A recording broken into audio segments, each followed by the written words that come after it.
On the 30th of October, 1858, a batch of sweets which had accidentally been adulterated with arsenic were put on sale at a market stall in Bradford, England.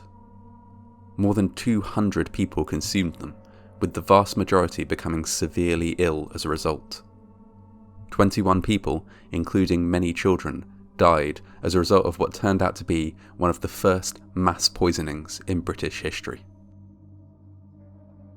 William Hardacre was a renowned sweetmaker based in the Green Market in central Bradford.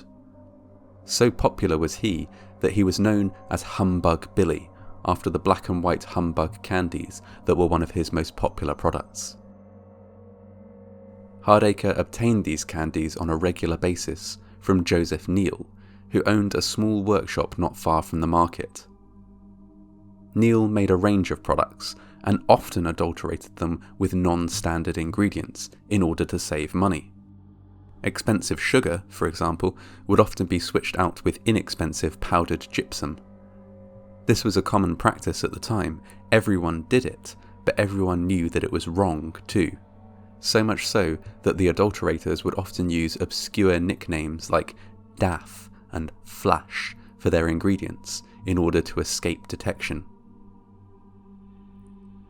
On the 30th of October 1858, Joseph Neal sent a lodger to pick up some ingredients from a druggist on his behalf. The druggist in question was ill that day, and a young assistant was filling in for him.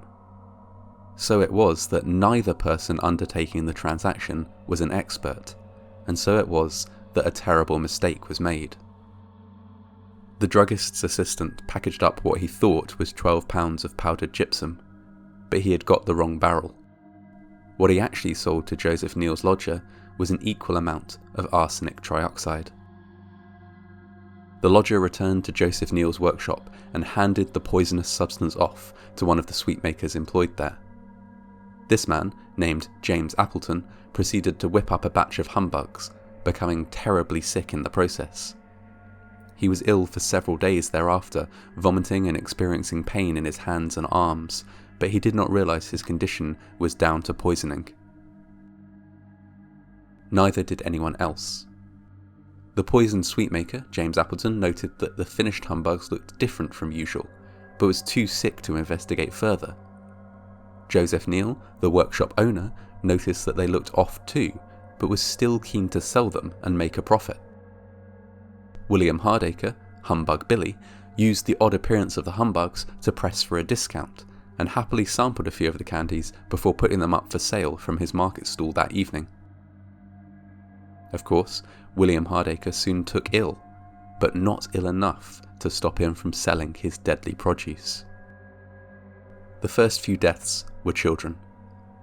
On first look, it was as though they had been killed by cholera, a common illness at the time. Those poisoned suffered from vomiting, abdominal pain, and bloody diarrhea.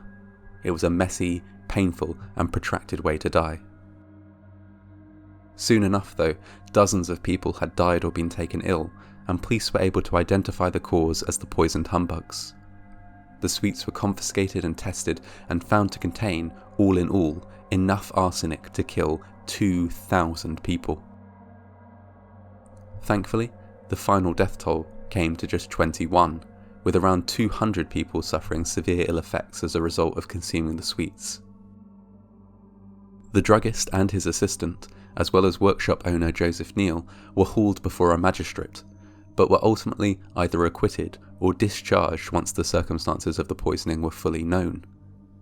Rather than punishing the individuals responsible, legislation was drafted to ensure that no such disaster could ever happen again.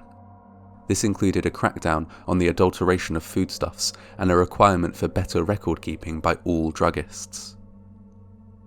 So it was that one of the worst cases of mass poisoning in UK history ultimately resulted in better regulation, more accountability, and better quality food for everyone.